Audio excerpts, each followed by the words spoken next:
Hello student, मैं राज sir, राज physics classes में आपका स्वागत करता हूँ। आज हम लोग एक नया जो ना सब्जेक्ट स्टार्ट करने जा रहे हैं जिसका नाम है सामाजिक विज्ञान। और सामाजिक विज्ञान में हम लोग जो पढ़ेंगे तो इतिहास से स्टार्ट करेंगे और आप लोग पूरा जो ना क्लास को कंटिन्यू देखिएगा। जिसको देखने का मन ना हो, इतिहास बोरिंग लगता है, वो भी देखें क्योंकि अच्छा लगेगा, है कि नहीं। तो हम लोग जो ना इतिहास में जो ना ये 10th का इतिहास है, लेकिन यदि हम देखें ये इतिहास जो ना ओनली 10th के लिए नहीं आता है, ठीक है। और ये जो इतिहास है इसको कहते हैं विश्व इतिहास। यदि हम इतिहास देखें ना तो अलग अलग भागों में बटा हुआ है। भारत का इतिहास, विश्व का इतिहास। भारत का इतिहास अलग भागों में बटा हुआ है, ये विश्व का इतिहास है। और ये विश्व का इतिहास 9th के लिए भी इम्पोर्टेंट इसलिए है क्योंकि ये 9th का बैकग्राउंड है ना। 9th का बैकग्राउंड है। जैसे मान लो कि प्रथम विश्व युद्ध हम लोग पढ़ते हैं, द्वितीय विश्व युद्ध पढ़ते हैं, तो उसका बैकग्राउंड तैयार यहीं 10th के इतिहास से है, ठीक है। और ये जो क्लास है ये SCRT है, ठीक है। NCERT जो है थोड़ा सा अलग है, मतलब है तो यही, बट थोड़ा थोड़ा पॉइंट उसमें कुछ और भी जो ना ऐड किया हुआ है, ठीक है। हम दोनों को लेके चलने का प्रयास करेंगे। और याद रखना ये क्लास उन सभी स्टूडेंट के लिए जो कॉम्पिटिटिव एग्जाम के लिए तैयारी कर रहे हैं, ठीक है। जो BPSC का तैयारी करते हैं, जो UPSC का तैयारी करते हैं, जो ना कोई भी स्टेट PCS का जो तैयारी कर रहे हैं, या जो टीचर का जो तैयारी कर रहे हैं, उस सभी के लिए ये क्लास बहुत ही बढ़िया है। ये नहीं कि ओनली 10th के लिए, क्लियर है कि नहीं। तो ये याद रखना। और आज का क्लास थोड़ा कम समय के लिए चलेगा, लेकिन नेक्स्ट बार में थोड़ा ज़्यादा चलेगा, लंबा, ठीक है। तो सबसे पहले है यूरोप में राष्ट्रवाद। ध्यान सुनो, ठीक है। यूरोप में राष्ट्रवाद, ठीक है। तुम लोगों को यूरोप का जो ना ज़्यादा कोई खास जो ना आइडिया नहीं है, इसलिए थोड़ा कम समझ में आता है। लेकिन यदि हम भारत में राष्ट्रवाद जो ना समझाते तो उसमें महात्मा गांधी आता, उसमें सुभाष चंद्र बोस आएगा, तो वो सब जानता, भगत सिंह आएगा, तो जानने में ज़्यादा, हाँ, पंडित जवाहरलाल नेहरू है कि नहीं। तो ये सब थोड़ा जानता है तो सुनने में भी अच्छा लगेगा। लेकिन यहाँ पर नया नया जो ना विश्व इतिहास है ये यूरोप का है। तो सबसे पहले यूरोप में ही राष्ट्रवाद का स्टार्ट हुआ था, इसलिए पहला चैप्टर हम लोगों का है यूरोप में राष्ट्रवाद। क्योंकि यूरोप के राष्ट्रवाद से हम लोग प्रभावित हुए तो भारत में राष्ट्रवाद का उदय हुआ, ठीक है। तो इसलिए पहले हम लोग जानेंगे यूरोप का राष्ट्रवाद क्या है। तो यूरोप के राष्ट्रवाद, यदि हम यूरोप जानते हैं, ये तो एक महादेश है, ठीक है। और तुम लोगों को जो हम ज्योग्राफी पढ़ा रहे थे उसमें बता दिए थे कि जो महादेश है वो टोटल कितना है, 7 है। तो 7 में एक यूरोप महादेश है। और हम लोग यदि देखें भारत, तो भारत किस महादेश में आता है, एशिया महादेश में। और जो भी कंट्री का भी हम चर्चा करेंगे वो मेनली जो है यूरोप महादेश का ही होगा, क्लियर है। तो यूरोप महादेश में सबसे पहले हम लोग यूरोप तो समझ गए कि महादेश है, और महादेश में राष्ट्रवाद हो रहा है। क्या यूरोप में कोई एक देश है क्या, बहुत सारा देश है। बहुत सारे देश में ये राष्ट्रवाद का उदय होता है। तो सबसे पहले जाना हमको कि राष्ट्रवाद क्या होता है कि नहीं। तो राष्ट्रवाद, अब एक राष्ट्रवाद पहले हम चर्चा कर लेंगे, ठीक है। बाद में फिर आएगा भारत का राष्ट्रवाद, वहां इसका और व्यापक चर्चा होगा, ठीक है। तो राष्ट्रवाद, ठीक है। तो राष्ट्रवाद जो ना यदि हम देखें तो सिंपल सा कहेंगे कि किसी भी जगह के लिए हो सकता है, कोई भी भौगोलिक क्षेत्र हो सकता है, ठीक है ना। मतलब कोई भी देश के प्रति यदि अपने चेतना का विकास हो रहा है, ठीक है ना, ये मेरा देश है, ये हम लोगों का है, तो कोई भी जो ना यदि हम देखें भौगोलिक क्षेत्र पर यदि इस तरह का भावना का विकास होता है तो उसको राष्ट्रवाद कहते हैं। राष्ट्रवाद मतलब मेरा अपना राष्ट्र है, अपना देश है, क्लियर है। हम इसके प्रति अपना न्यौछावर समर्पित जो न्यौछावर करते हैं, हम अपना पूरा जो ना होता है तन समर्पित, मन समर्पित और ये जीवन समर्पित चाहता हूँ देश की धरती तुझे कुछ और भी दूँ। ये क्या दर्शा रहा है, ये दर्शा रहा है राष्ट्रवाद को, कि हम देश के प्रति इतना ज़्यादा समर्पित हैं। यदि हम आर्मी देखते हैं, ये सब क्या होता है कि वो जो ना एकदम देश के प्रति समर्पित रहता है, देश के लिए जान देने के लिए तैयार रहता है, तो उसमें राष्ट्रवाद की भावना है, क्लियर है। और जो देश में क्या हो रहा है नहीं हो रहा है उससे कोई मतलब ही नहीं है, भाड़ में जाए जन दुनिया हम बन जाए हारमोनिया, ऐसे होता है ना। तो ये सब जो ना कहावत है, मतलब है क्या, उसको कोई मतलब नहीं है। जो ना दुनिया में क्या चल रहा है, बस सिर्फ अपना जो ना ये भी आता है जो ना अपना पेट भरता, भाड़ में जाए जनता, ऐसा होता है ना। तो मतलब क्या है कि जो ना कि राष्ट्रवाद का भावना सबको लेके चलता, ठीक ना। अब अपने देश के प्रति कुछ ज्यादा ही लगाव होता, उसको राष्ट्रवाद कहते हैं। जैसे हम लोग देखेंगे कि राष्ट्रवाद के कारण जो ना जो खुदीराम बोस है वो फांसी पे चढ़ गया था। प्रफुल्ल चाकी जो कि जो ना अंग्रेज का हत्या करने का प्रयास किया था, वो अपने आप में जो ना समझे तो अपने से जो ना हत्या कर लिया था, ठीक है। भगत सिंह, वो सब क्या था, राष्ट्रवाद था। राष्ट्रवाद का मतलब क्या हुआ, तो हम कहेंगे कि राष्ट्रवाद एक ऐसी भावना है, ठीक है ना। राष्ट्रवाद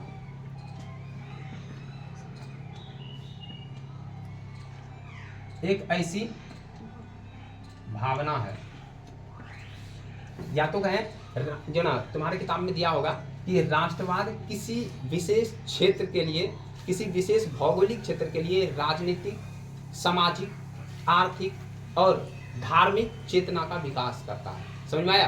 तो राष्ट्रवाद का मतलब ये होता है कि ऐसी भावना का विकास, ऐसे भावना का विकास जो किसी विशेष भौगोलिक, जो किसी विशेष भौगोलिक क्षेत्र के लिए सामाजिक, धार्मिक, आर्थिक व राजनीतिक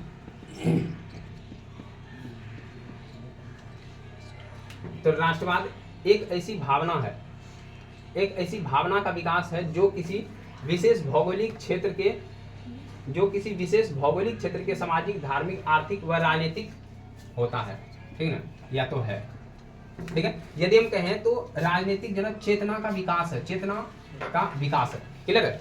तो ये हो गया जन राष्ट्रवाद। तुम्हारे किताब में भी राष्ट्रवाद जो ना दिया हुआ है, तो आराम से वो डिफिनेशन को भी लिख सकता है, कोई तरह की दिक्कत नहीं है। तो राष्ट्रवाद का मतलब हो गया कि किसी विशेष भौगोलिक, अब ये भौगोलिक तुम लोगों को जन समझाए हुए थे, भौगोलिक क्षेत्रफल मतलब ये क्षेत्रफल का बात कर रहा है, कोई भूखंड का बात कर रहा है। ठीक है ना, कोई भूखंड। तो जैसे हम लोग देखेंगे भारत में होगा तो भारत का राष्ट्रवाद, तो भारत का एक अपना भूखंड है कि नहीं, तो अपने देश के लिए हम लोग जो ना लड़ेंगे। ठीक है, तो इसमें जो ना यदि हम देखें तो अपने भूखंड के लिए, और कैसा हो सकता है, तो वो सामाजिक हो सकता है, पूरा समाज जो ना लेके चल रहा है, धार्मिक हो सकता है, किसी धर्म के जो ना साथ जुड़ा हो, तो उसके कारण जो ना उसमें भी एक राष्ट्रवाद। जैसे मान लो कभी कभी होता है, जब यहाँ पर जो ना जब मुस्लिम आक्रमणकारी आया और उसके बाद जब यहाँ पर जो ना जो हिंदू धर्म था पूरा उसको खत्म कर दिया। ठीक है, अब यदि मान लो कि जो ना कभी हिंदू और मुस्लिम का जो ना डिबेट होता है, या तो जो ना किसी तरह का जो ना भावना जागृत होता है, अपने अपने जो ना धर्म के प्रति ज़्यादा वो जागरूक हो जाता, पता है कि ना, कि हम अपने धर्म को बचाएंगे। तो मुस्लिम जो यहाँ भारत में आक्रमण किया था, तो तुम लोग जो ना पढ़ा होगा पानीपत का युद्ध, पढ़ा था कि ना, पानीपत का युद्ध, खनवा का युद्ध, ये जब बाबर के साथ हो रहा था, तो उस समय क्या हुआ कि जो ना बहुत ज़्यादा अपने धर्म को बचाने के लिए, ठीक है, धर्म को बचाने के लिए जो बाबर था, बाबर बोल दिया कि अब जो ना पानीपत का युद्ध तो जीत लिया।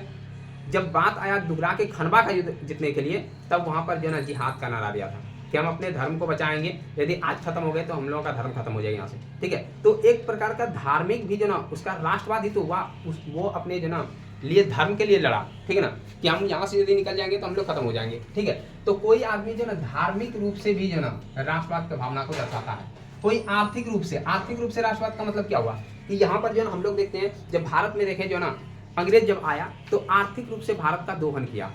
मतलब है कि जो ना भारत में बहुत ज़्यादा जो संसाधन था वो सब उठा के ब्रिटेन ले जा रहा था।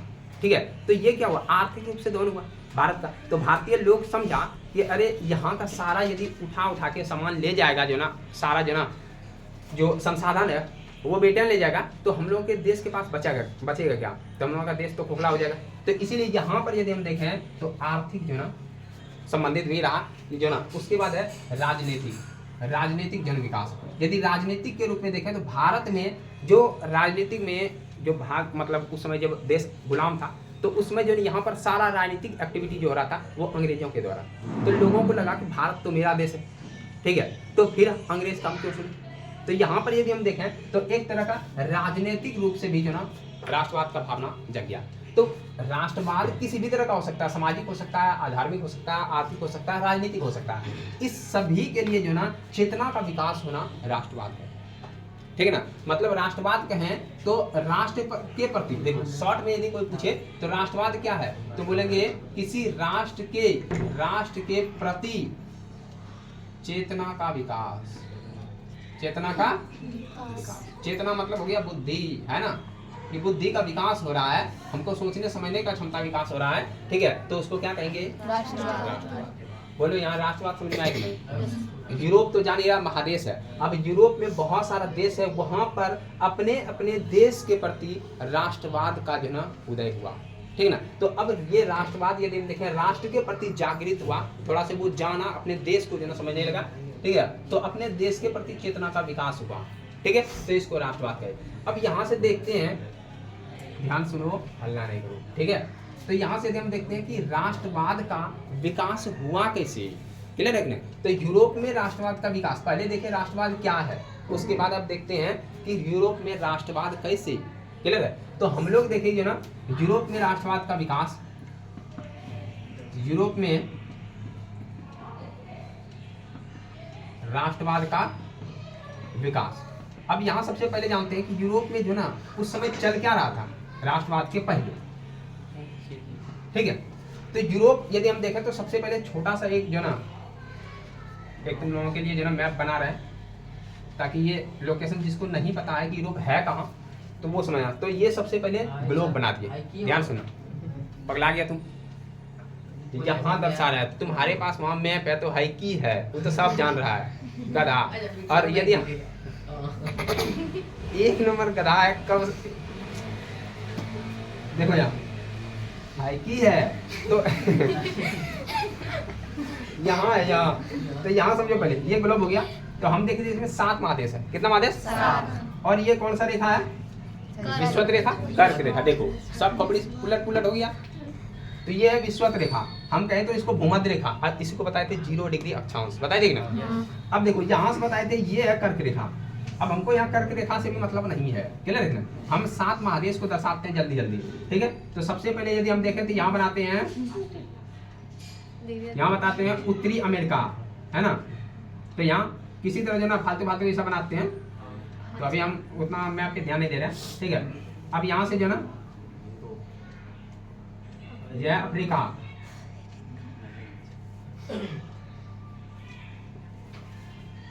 ये अफ्रीका हो गया। और उसके बाद यहाँ पर देखेंगे तो यूरोप है,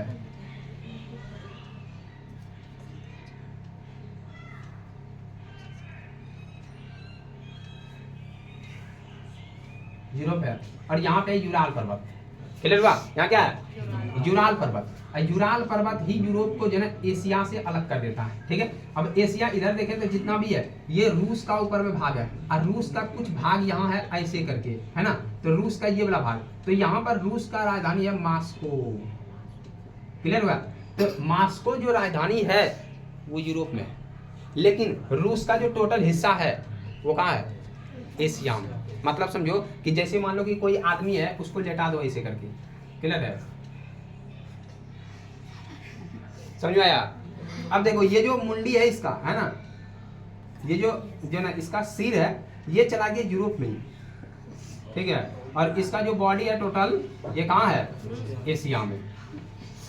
बताओ खोपड़िया यदि इसका यूरोप में है तो खोपड़िया तो सब कुछ सोचता है, ठीक है। ध्यान सुनो पहले, खोपड़ी यदि इसका यूरोप में है तो खोपड़ी सब कुछ सोचता है, तो मतलब मेन पार्ट तो इसका यूरोप में चला गया, शेष पार्ट इधर है, क्लियर है। तो यहाँ पर सोचने समझने का यहाँ ज्यादा जो ना विकास वगैरह करेगा वो यूरोप के जैसा करेगा, क्लियर है ना, क्योंकि राजधानी ही यूरोप में है, ठीक है।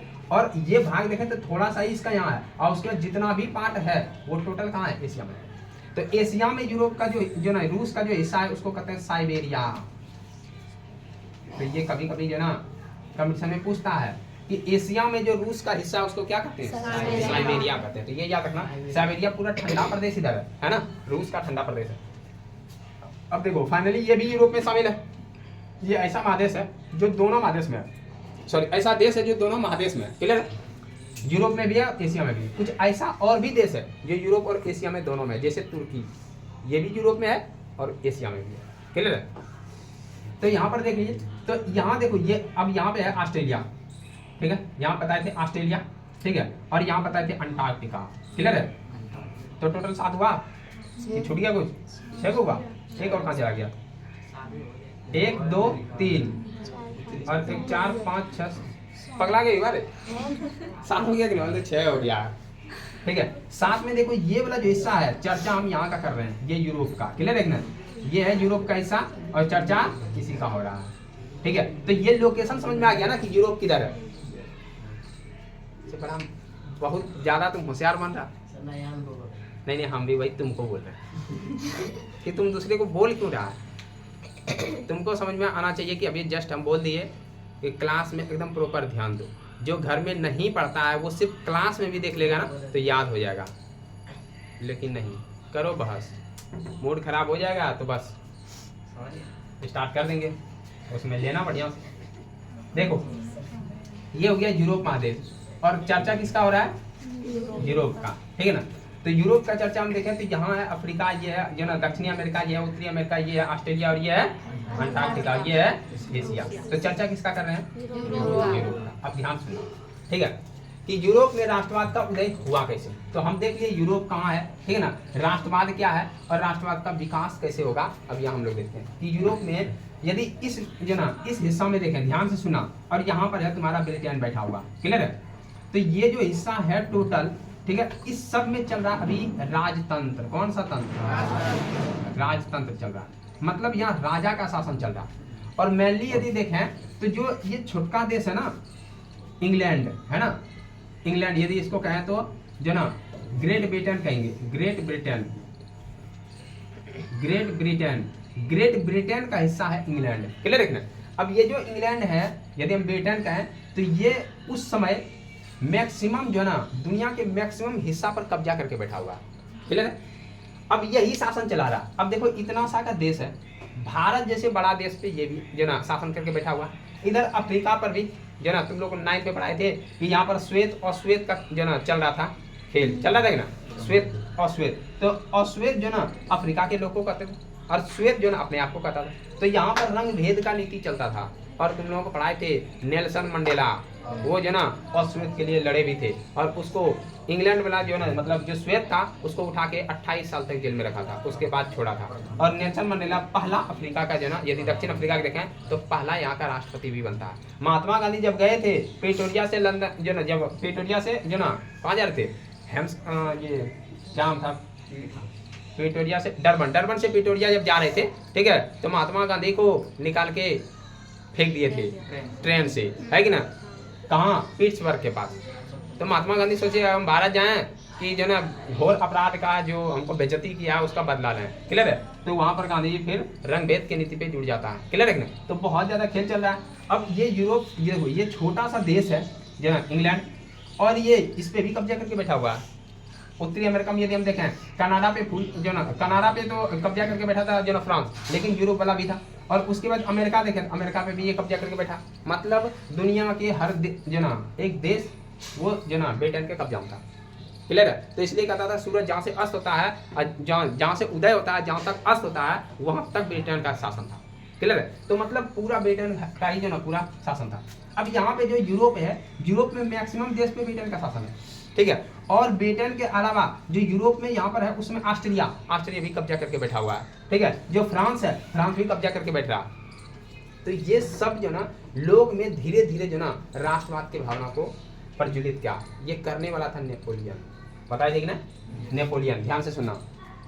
ये क्या बनाए थे हम, अच्छा रूस का बना जो ना बताए थे ना नेपोलियन। देखो यहाँ से यदि यूरोप में राष्ट्रवाद का जो ना जनक कहें तो नेपोलियन को कहेंगे, नेपोलियन। अभी नेपोलियन के बारे में चर्चा नहीं करेंगे क्योंकि ये 9th में पढ़ाए थे नेपोलियन के बारे में, है कि नहीं। तो नेपोलियन देखो ये जो ना फ्रांस का है भी नहीं, ठीक है, लेकिन फ्रांस का शासक बनता है। ध्यान से सुनना नेपोलियन। अब यहाँ से थोड़ा सा मैप बना रहे हैं,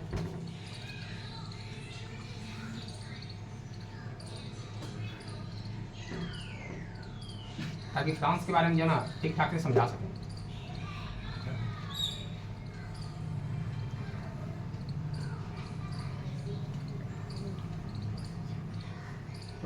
कैसा फिगर बन गया, क्या बन रहा था, आदमी समझ रहा है, बुला इसको देखो।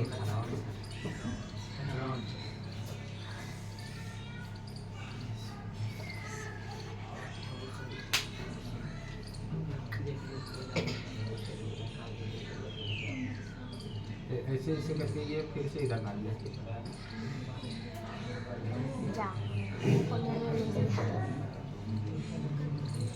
अच्छा समझो, कोई दिक्कत नहीं है, ऐसे करके जो ना क्षेत्र, ठीक है। हल्का सा यहाँ भी है जो कि जो ना यूनान है, ठीक है। अरे काहे बतियाने लगता है, तुम लोग लखोर है का रे एकदम। देखो बात से भी कुछ आदमी को समझाया जा सकता है, लेकिन कुछ जो ना बदखोर होता ही नहीं है, मतलब बात से समझिए, लखोर होता है। ठीक है, जो लात सही समझता वो सोचता है आइए सर लात मारिए, उसके बाद नहीं सुधरेंगे तो बोलिएगा। हमको लगता है वही अपनाना पड़ेगा। देखो यहाँ ये वाला जो हिस्सा है ना, ये फ्रांस है, क्लियर हुआ, ये फ्रांस का हिस्सा है। और यदि अभी वर्तमान में देखें तो ये फ्रांस है, यहाँ पे जर्मनी है। तो उसमें जर्मनी नहीं था, उसमें था प्रसा। क्या था? उसमें प्रसा। और ये वाला जो बहुत बड़ा जो ना एरिया इस तरह कवर करता था, ये था ऑस्ट्रिया। ऑस्ट्रेलिया नहीं, ऑस्ट्रिया है ना। उसके बाद ये है फ्रांस। तो फ्रांस उसमें जो ना, फ्रांस पर जो ना अलग अलग ही कब्जा करके बैठा हुआ था। ठीक है, उसके बाद इधर देखें तो इधर था स्विट्जरलैंड। ठीक है, इधर है स्विट्जरलैंड। और उसके बाद यहाँ यहीं पर जो ना तुम्हारा जो पुर्तगाल है, ये सब है ना। तो इस सब पे कब्जा करके बैठा हुआ है। ऑस्ट्रिया ज्यादा कब्जा किया हुआ है। और ये जो हिस्सा ये इटली, ये क्या है? इटली, ये इटली है। ठीक है, ये फ्रांस है, ध्यान सुनना, ये फ्रांस है। और उसके बाद ये देखते हैं तो ये प्रसा है। उस समय जो ना ऑस्ट्रिया जो ना, ये जर्मनी नहीं था, उसमें प्रसा था। प्रसा मतलब जर्मनी देखें तो बहुत भागों में टूटा हुआ था, उसमें सबसे बड़ा भाग था प्रसा। प्रसा ही ये सबको नियंत्रित करता था। ठीक है, उसके बाद इधर देखेंगे तो रूस है। इधर क्या है? रूस। ठीक है, और यहाँ पे है ब्रिटेन, ये हो गया ब्रिटेन। बोलो क्या यहाँ तक क्लियर है? अब देखो, और ये बताए स्विट्जरलैंड, स्विट्जरलैंड। और उसके बाद ये देखते हैं तो यूनान वाला एरिया है। ठीक है, यूनान एरिया। अब इतना फिलहाल समझो कि ये जो ना तुम्हारा यूरोप है, और इतना जो ना मैनली कंट्री है जिसके बारे में हम चर्चा करेंगे। इधर पोलैंड भी है। ठीक है, इधर पोलैंड है।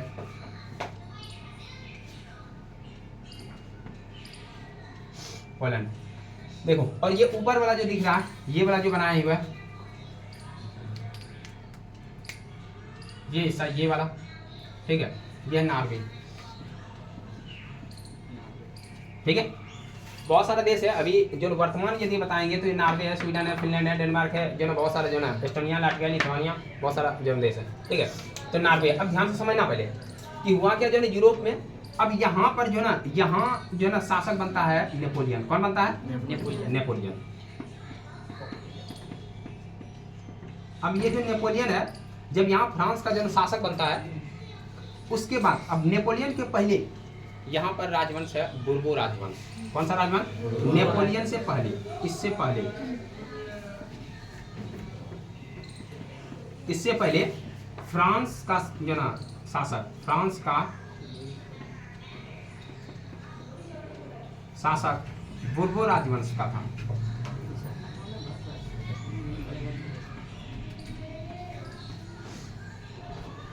ध्यान सुनना।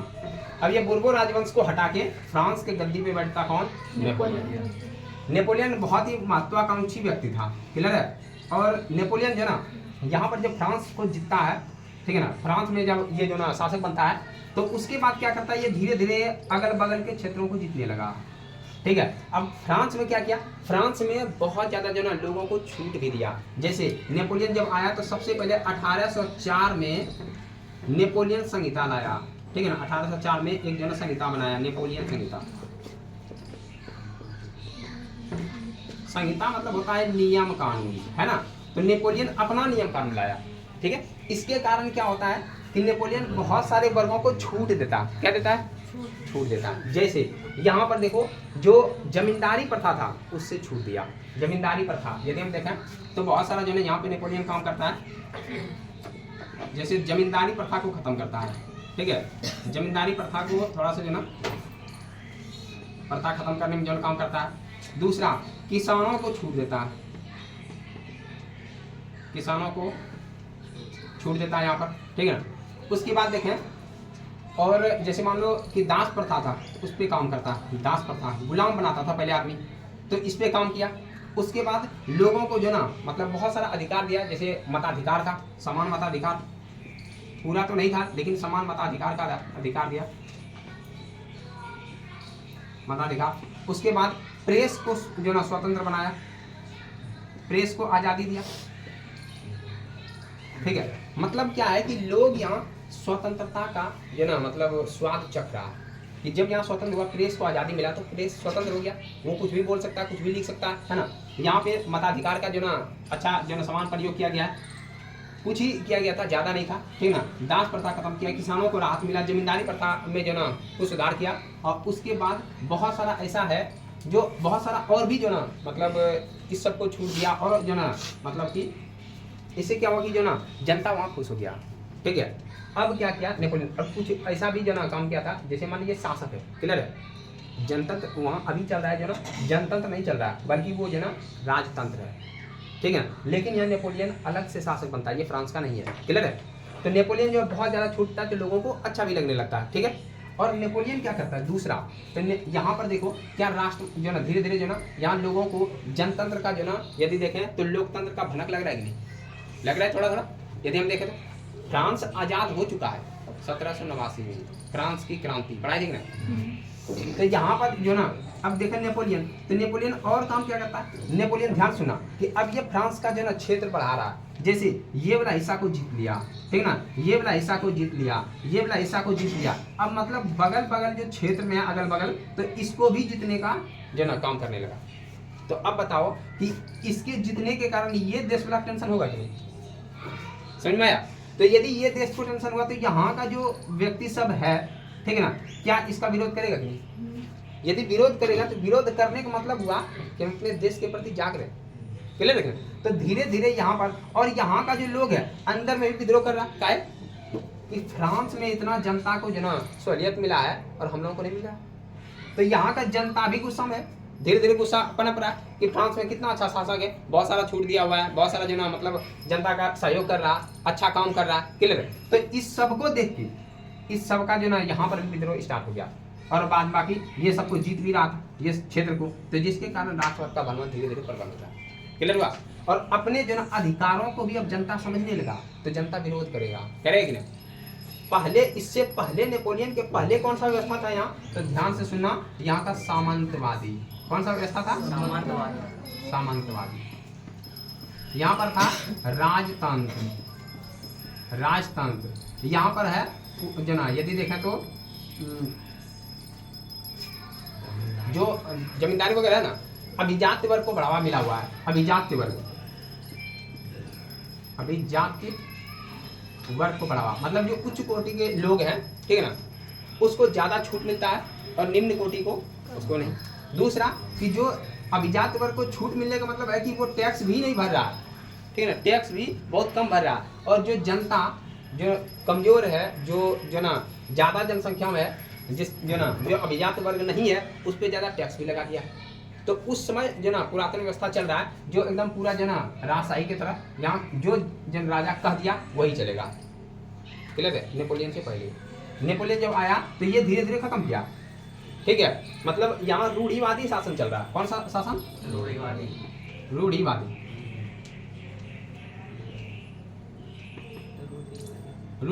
है ना, ये लग रहा है शिकार होगा, लग रहा है शिकार होगा,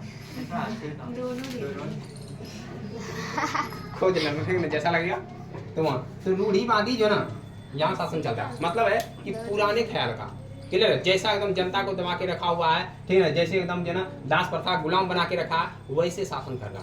लेकिन नेपोलियन आया तो छूट दिया, नेपोलियन यहाँ छूट देता है, जिसके कारण फ्रांस का जनता एकदम पूरा जागरूक हो जाता।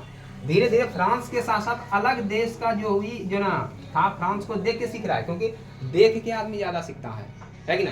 तो यहाँ पर जो जैसे हम लोग भारत में जो राष्ट्रवाद हो रहा था, क्या भारत में अपने मन से हो गया, नहीं, वो जब भारत से निकल के जब जो ना दूसरे देश में पढ़ने गया आदमी सब, तो देख रहा है दूसरे देश में तो अलगे व्यवस्था, ठीक है ना। तो यहाँ का बात जो ना देखता था, फिर यहाँ के बोलता था कि ऐसा ऐसा हो रहा, क्लियर। तो धीरे धीरे राष्ट्रवाद का जो ना जन्म हो रहा है। इस समय देखो, इस समय जो चल रहा है, ध्यान सुना कि ये जो ना समय है तुम्हारा 1804, और 1804 में क्या भारत गुलाम है कि नहीं। तो भारत का लोग भी तो सीख रहा है ना कि वहाँ क्या हो रहा है, यहाँ क्या हो रहा है। तो भारत में भी धीरे धीरे राष्ट्रवाद का भावना प्रबल होता है। और तुम लोग बताए थे कि 1885 ईस्वी में यहाँ पर एक जो ना संगठन बना था, जिसको कहते हैं INC, इंडियन नेशनल कांग्रेस, 1885 में गठन हुआ था। तो ये राष्ट्रवाद का ही तो परिणाम था, क्या समझ में आ रहा है। तो धीरे धीरे लोगों में यहाँ जो ना जो नेपोलियन है ये सबको भड़का दिया, ठीक है। और जो यहाँ जितना अच्छा से शासन व्यवस्था ये सब चला रहा था वो धीरे धीरे अब जो है ना बाधित होने लगा। तो यहाँ बड़ा टेंशन हो रहा है। अगल बगल के क्षेत्र में ये नेपोलियन के कारण राष्ट्रवाद का भावना जग रहा है कि नहीं, अपने अधिकार को पहचान रहा है कि नहीं। तो धीरे धीरे यहाँ पर जो है ये सारा यूरोप में ये अस्त व्यस्त कर दिया नेपोलियन से सब परेशान हो गए। अब यहाँ का राजा अब कितना पहले अच्छा हम कर रहे थे, अब सब जनता विरोध कर रहा क्या है नेपोलियन के कारण। यहाँ ऑस्ट्रिया ये भी टेंशन में कि हम भी तो ठीक ठाक ही चल रहे थे, कौन जो ना व्यवस्था को गड़बड़ किया नेपोलियन। इधर स्विट्जरलैंड, इधर जो ना यदि ब्रिटेन, ये देखते हैं, फिर इधर रूस, सब बोला सब नेपोलियन के कारण हुआ है, ठीक है। इसलिए नेपोलियन को पकड़ो। अब नेपोलियन को पकड़ने के लिए ये सब चारों देश बताए दी ना, कौन कौन देश मिल गया, इधर से रूस भी मिला हुआ, ऑस्ट्रिया मिल गया, प्रसा तो है, इंग्लैंड भी है, क्लियर है। अब ये सभी मिलकर नेपोलियन को जो है हराता है, ठीक ना। तो नेपोलियन के साथ युद्ध होता है और नेपोलियन यहाँ हार जाता है, नेपोलियन को बंदी बनाता है। क्या ये समझ में आया कि यूरोप में राष्ट्रवाद कैसे जन्म लिया? तो ये जो ना बेसिक स्ट्रक्चर है जो कि यूरोप में राष्ट्रवाद को हम समझ सकते हैं नेपोलियन के कारण। तो क्वेश्चन आएगा ऑब्जेक्टिव में आएगा तुम्हारा कि यूरोप में राष्ट्रवाद का जनक कौन है? नेपोलियन। किसके कारण यूरोप में जन राष्ट्रवाद की भावना प्रबल हुआ? तो ये याद रखना, नेपोलियन ही एक ऐसा जनशासक है जो फ्रांस में जो ना बहुत ज्यादा स्वतंत्रता दिया, बहुत ज्यादा जो ना छूट दिया, जिसके कारण बगल के देश जो ना का जो जनता है वो देख के जो ना वो भी बढ़ गया। और इस सब देश पर जैसे मान लो ऑस्ट्रिया है, ठीक ना, तो ऑस्ट्रिया में यहाँ ऑस्ट्रिया का शासक है ही नहीं, शासक है इधर जो ब्रिटेन का। ऑस्ट्रिया में ही जो ना वो है, जैसे मान लो फ्रांस में है, जैसे प्रसा में है, अलग अलग जगह पे दूसरे देश का ही कब्जा करके बैठा हुआ। तो वो देश वाला भी तो सोचेगा ना कि मेरे देश में कोई दूसरा बैठा हुआ है, वो भी तो विरोध करेगा। तो धीरे धीरे यहाँ राष्ट्रवाद का विकास हो जाता है। अब बात देखो यहाँ नेपोलियन का, तो नेपोलियन को जो ना कहाँ लिखते हैं, यहाँ लिखते हैं, यहाँ, ठीक है, यहाँ लिखते हैं, दिख रहा है ना सबको, यहाँ लिखो। अब नेपोलियन को जो ना 1814 में पकड़ लिया, क्लियर है, 1814 में। तो ऐसे 1814 या 15 देता है, क्लियर है। तो यहाँ नेपोलियन को जो है युद्ध में हरा देता है, ठीक है, और नेपोलियन को बंदी बनाता है। नेपोलियन को बंदी बनाता है, टेंशन मत लेना। नेपोलियन को क्या किया? बंदी बना लिया। अब यहाँ नेपोलियन को जब बंदी बनाया, ठीक ना, तो अब फ्रांस का शासक कौन बनेगा ये बता दो तुम लोग, अगर थोड़ा सा भी दिमाग है तो। लुई 18वां बनेगा, लेकिन कौन सा वंश आएगा? बुर्बो राजवंश, क्योंकि बुर्बो राजवंश ही पहले चल रहा था। जब ये पहले चल रहा था तो ये जब शासन कर रहा था ना तो सब ठीक ठाक था, कहीं कोई माहौल नहीं बिगड़ा था, ठीक है ना। तो बुर्बो राजवंश वाला ही शासन करेगा फिर से, ठीक है। तो यहाँ पर अब जो फ्रांस है, अब फ्रांस का बंटवारा भी करेगा, नहीं तो फिर से राष्ट्रवाद का भावना प्रबल होगा यहाँ। तो फ्रांस का अब देखो, फ्रांस का ये तो विस्तार किया था ये नेपोलियन, तो विस्तार वाला जो हिस्सा है सबको जो ना अपना अपना हिस्सा में ले लेता है, ठीक है ना। तो अलग अलग हिस्सा में ये जो विस्तार किया हुआ था ये फिर जो ना वो वापस लेता है जिस देश का था, क्लियर है। और यहाँ पर जो ना फ्रांस में फिर से जो ना बहाल करता है बुर्बो राजवंश। बोलो समझ में आया? तो बुर्बो राजवंश का जो फ्रांस नेपोलियन जो ना बंदी बनाने के बाद यहाँ का जो शासक बनता है, ये बनता है कौन? लुई 18वां। और जब 9th में पढ़ा था तो लुई 14वां और 16वां का चर्चा हुआ था, पता है ना। तो यहाँ हम लोग देखें कि लुई 18वां का चर्चा है, ठीक है ना। जब फ्रांस का क्रांति हो रहा था उस समय लुई 16वां और जो ना 14वां था, ठीक है।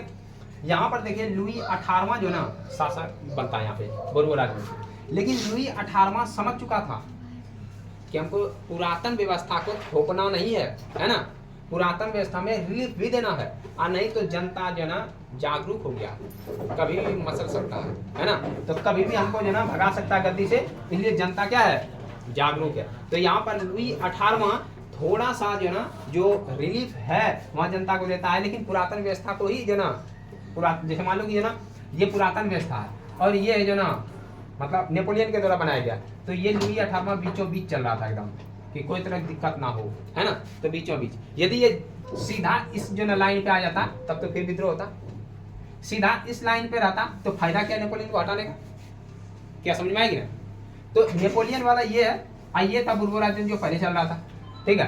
तो अब ये जो ना लुई 18वां समझदार निकला और ये बीचों बीच जो ना का रास्ता अपना लिया, ठीक है। ये समझ गया था कि जो कोई स्वाद चख लिया है स्वतंत्रता का, वो जल्दी छोड़ने वाला नहीं है। हाँ, इतना लफड़ा हुआ है, यदि हम बीचों बीच चलेंगे तो जनता भी विरोध नहीं करेगी। क्लियर है ना? तो ये बीचों बीच का रास्ता अपना है कौन? लुई 18। बोले यहाँ तक समझ में आया? कोई तरह की दिक्कत? अब ये जो 1800 जो ना यहाँ पर व्यवस्था कैसा रखा जाए, ठीक ना, और किसको गद्दी पर बैठाया जाए, इससे पहले सम्मेलन हुआ था और तुम लोगों को बताए थे उस सम्मेलन का नाम क्या है? वियना सम्मेलन। ठीक है, तो यहाँ पर यदि हम देखें तो यहाँ पे हो गया कौन सा सम्मेलन? वियना सम्मेलन। वियना सम्मेलन कब हुआ? 1815। ये एकदम सीधा ऑब्जेक्टिव आता है, ठीक है ना, कि वियना सम्मेलन जो कब हुआ था? 1815। अब ध्यान से सुनना, वियना सम्मेलन में कौन देश शामिल होगा? जो यहाँ पर जो ना हराया था मिलके, ठीक है ना, जो यहाँ एक तो जो ना सबसे पहले देखो ब्रिटेन होगा, दूसरा रूस होगा, तीसरा ऑस्ट्रेलिया, चौथा। तो ये चारों जो ना वियना सम्मेलन में जो ना शामिल होता है, ठीक है। और ये देखता है कि नेपोलियन को तो जो ना बंदी बना लिए, अब यहाँ व्यवस्था लागू कैसे करें? तो सभी बोला पुरातन व्यवस्था। कौन सा व्यवस्था? पुरातन, मतलब जो पहले से चले आ रहा है उस व्यवस्था को लागू करेंगे, क्योंकि नेपोलियन को हटाए तो इसलिए ना। तो पुरातन व्यवस्था को लागू करने का बात किया और कहा कि बुर्बो राजवंश जो है ना पहले वाला, उसी को जो ना गद्दी देते हैं। क्लियर है? तो बुर्बो राजवंश में लुई 18वां जो गद्दी पे बैठा, ठीक है। पुरातन व्यवस्था, अब पुरातन व्यवस्था मतलब हो गया कि जो रूढ़िवादी शासन चल रहा था, ठीक ना। तो इसका वियना सम्मेलन का मुख्य उद्देश्य क्या था? मुख्य उद्देश्य था फ्रांस में, मतलब यूरोप में पुनः जो ना पुरातन व्यवस्था को लागू करना, मतलब रूढ़िवादी सोच जो पहले से चले आ रहा था, जो मतलब राजतंत्र था, उसी को पुनः जो ना बहाल करने के लिए जो ना वियना सम्मेलन हुआ था। और ये वियना है कहाँ? कहाँ बताए थे? वियना कहाँ है? रूस का राजधानी, जो कि बिल्कुल गलत आंसर है। और बोलो, रूस का राजधानी तो मास्को लिख दिया रे। और कुछ बोलेगा? फ्रांस में। हाँ, कौन बोला? बिल्कुल गलत आंसर। क्लियर है ना?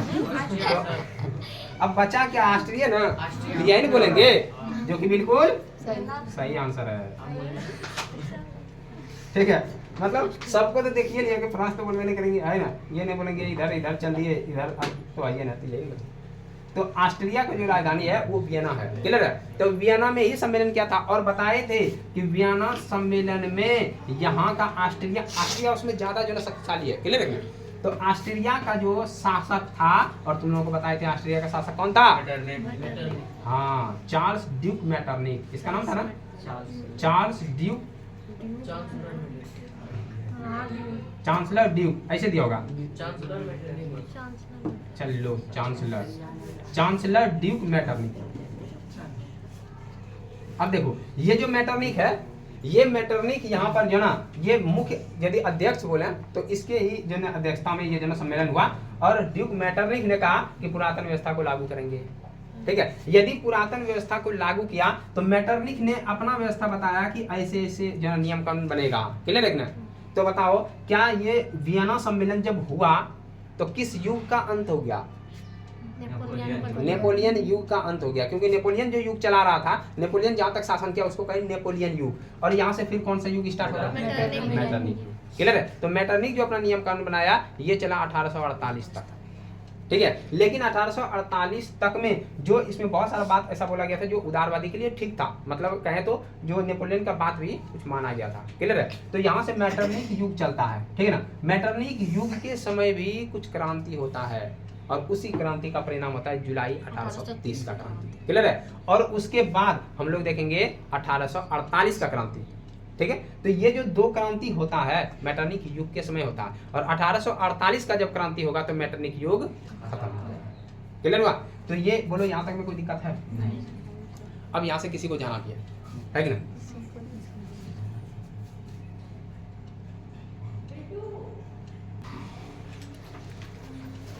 तो उम्मीद करते हैं तुम लोगों को जो ना पूरा ये समझ में आया होगा।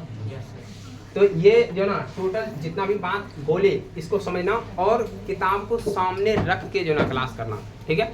और कुछ जो पॉइंट है किताब से वो लिख लेना, कुछ यहाँ पॉइंट बताए उसको भी लिखना, ठीक है ना। और नेक्स्ट टाइम जो ना हम लोग जुलाई 1830 का क्रांति पढ़ेंगे, वो कैसे हुआ, उसका परिणाम क्या, उसका प्रभाव क्या। उसके बाद 1848 का क्रांति पढ़ेंगे जो मोस्ट वीवीआई है जो ना एग्जाम के लिए। दोनों में से कोई ना एक जो ना पूछ ही देता। क्लियर है? तो बोलो यहाँ तक क्लास ठीक ठाक लगा, समझ में आया? तो तुम लोग कमेंट करने में कंजूसी क्यों करते हो? क्लियर ना। कमेंट नाम का भी कोई चीज़ होता है, उसको भी करना चाहिए, ठीक है, ताकि हम देखें तो क्लास लेने का मन करे। यदि तुम लोग कमेंट नहीं करेगा तो क्लास से क्या फ़ायदा हमको? अच्छा बताओ, इससे कोई फ़ायदा है नहीं। तुम लोग लेते हैं और क्लास बताएगा भी नहीं नीचे जाके कि कैसा लगा, इसमें कुछ नया जो ना, मान लो कि कुछ तुम जानकारी दे रहा है तो कमेंट बॉक्स में करेगा, तभी तो क्लास लेने का मन करेगा। मतलब फ्री का भी ज्ञान तो पर भी इसमें नहीं। हाँ, लेकिन यही यदि कोई वीडियो मिल जाए जहाँ कॉमेडी वाला है, वहाँ अपने से जो ना कमेंट करेगा, जबकि कोई कहता नहीं है, क्लियर है ना। तो इसीलिए जाके अपना जो ना कमेंट बॉक्स में राय देना, क्लास कैसा लगा, और जो ना कुछ इन्फॉर्मेशन होगा, तुम लोग यदि कुछ मान लो कि इसके बारे में कुछ जो ना गूगल किया, जो ना इम्पोर्टेंट कुछ जो ना फैक्ट मिल गया, तो उसको भी कमेंट बॉक्स में जाके पिन कर देंगे, क्लियर है ना, मतलब जाके पेस्ट कर देंगे। तो वहाँ से क्या होगा कि जो ना तुम लोगों का कमेंट भी हो जाएगा और हम भी जो ना चेक करेंगे तो अच्छा लगेगा। तो सभी से जो ऑनलाइन है जो ऑफलाइन है उस सभी से रिक्वेस्ट है कि कमेंट भी करना, क्लियर रखना, और लाइक फॉलो और सब्सक्राइब करना तो हम बोलेंगे नहीं तुम लोग, ठीक है। तो चलो मिलते हैं नेक्स्ट टाइम, तब तक के लिए जय हिंद।